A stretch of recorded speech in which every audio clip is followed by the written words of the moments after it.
함께 보실 말씀은 시편 51편 1절에서 19절까지의 말씀입니다. 하나님이여, 주의 인자를 따라 내게 은혜를 베푸시며 주의 많은 긍휼을 따라 내 죄악을 지어 주소서. 나의 죄악을 맑게 씻으시며 나의 죄를 깨끗이 제하소서. 무릇 나는 내 죄가를 아오니 내 죄가 항상 내 앞에 있나이다. 내가 주께만 범죄하여 주의 목전에 악을 행하였사오니 주께서 말씀하실 때에 의로우시다 하고 주께서 심판하실 때에 순전하시다 하리이다. 내가 죄악 중에서 출생하였으며 어머니가 죄 중에서 나를 잉태하였나이다. 보소서, 주께서는 중심이 진실함을 원하시오니 내게 지혜를 은밀히 가르치시리이다. 우슬초로 나를 정결하게 하소서. 내가 정하리이다. 나의 죄를 씻어주소서. 내가 눈보다 희리이다. 내게 즐겁고 기쁜 소리를 들려주시사 주께서 꺾으신 뼈들도 즐거워하게 하소서.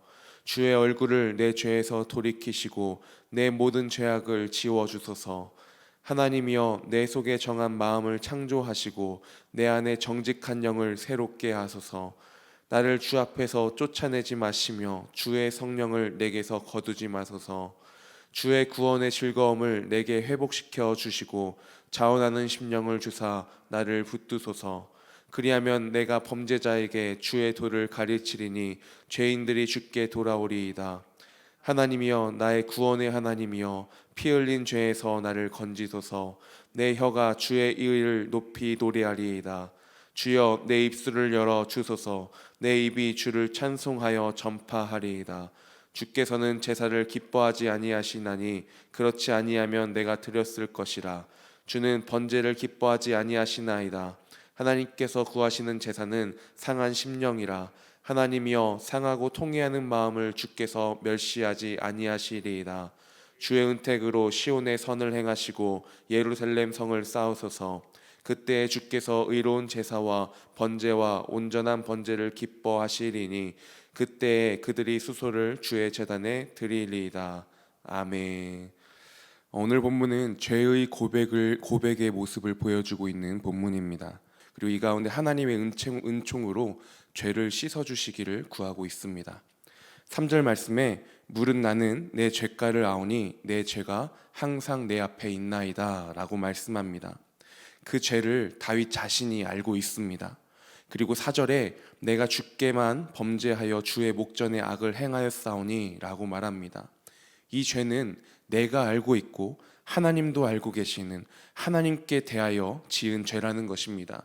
그렇기 때문에 나도 알고 있고 하나님께서도 알고 계시기 때문에 변명의 여지가 없고, 또 그것에 대하여 오늘 본문 저자인 이 다윗은 그것을 인정하고 자백하고 있는 것입니다. 시인은 자신이 누구인지를 잘 알고 있었습니다. 5절에 내가 죄악 중에서 출생하였으며 어머니가 죄 중에서 나를 잉태하였나이다 라고 말씀합니다. 내가 죄악 중에서 출생하였다 라고 말하지요. 주님, 내가 나를 용서해 주신다면 다시는 안 그럴게요 라고 말할 수 없는 것입니다. 우리 가운데는 죄의 보편성이 있다라는 것이지요. 우리는 늘 죄의 영향권 아래 놓여 있습니다. 그런데 그렇다면 그 가운데 소망은 무엇이겠습니까? 오직 주님밖에 없는 것입니다. 하나님의 변치 않는 지속적인 사랑 없이는 소망이 없는 것입니다. 그러면서 7절에서 9절까지의 말씀을 보면 소망 되시는 하나님께 하나님의 성품에 기대어 앞에 말한 죄를 구체적으로 간구하고 용서를 구하고 있습니다. 그리고 7절 후반부에 내가 눈보다 희리이다 라고 말씀하지요. 희다는 것, 이것은 정결함 그리고 깨끗함을 말하는 것입니다.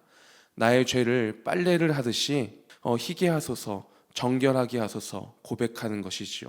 모든 죄가 하나님 앞에 드러나니 그 죄를 지워달라고 부르짖고 있습니다. 그리고 이러한 간구와 함께 10절에서 15절 말씀의 내용을 보면 하나님, 내 마음을 새롭게 창조하여 주시옵소서 라고 고백하고 있는 시인의 모습을 볼 수 있습니다. 내 마음을 새롭게 창조하여 달라는 이것이 무엇을 의미합니까? 나의 죄에 대해 하나님께 용서와 간구에 그치지 않고 하나님과 지속적 관계를 위한 방안을 간구하고 있는 것이지요. 새 창조를 가져오는 용서인 것입니다. 단순히 죄가 없어지는 데 머물지 않고 전 인격이 회복되기를 소망하며 하나님께 부르짖고 있습니다. 그렇다면 이러한 하나님의 용서와 새 창조를 부르는 조건이 무엇입니까? 제사입니까? 16절부터 말씀을 보면 그것이 아니라는 것이지요.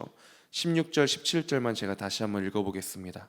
주께서는 제사를 기뻐하지 아니하시나니 그렇지 아니하면 내가 드렸을 것이라. 주는 번제를 기뻐하지 아니하시나이다. 하나님께서 구하시는 제사는 상한 심령이라. 하나님이여 상하고 통회하는 마음을 주께서 멸시하지 아니하시리이다. 아멘. 하나님은 제사보다 상하고 통회하는 마음을 더 원하십니다.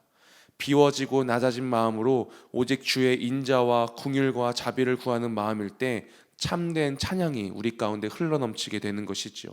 그렇게 해서 내가 변할 때 그때서야 하나님께서는 우리의 모든 제사를 기뻐하시는 것입니다. 그렇다면 본문 속에서 볼 수 있는 하나님의 모습은 무엇입니까?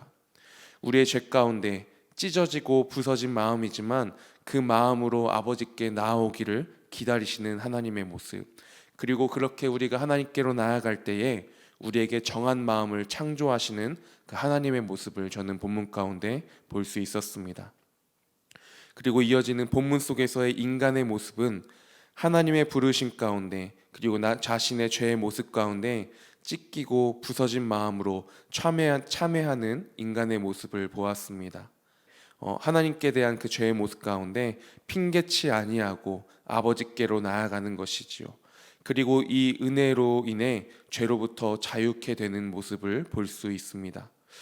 6절 말씀해 보면 내가 지혜를 은밀히 가르치리이다 말씀합니다. 내게 지혜를 은밀히 가르치리이다. 우리는 죄 가운데 거하고 있지만 그렇지만 우리의 중심에 진실함으로 있는 모습 그대로 아버지께 나오기를 원하시고 그 모습을 제사보다 기뻐하십니다.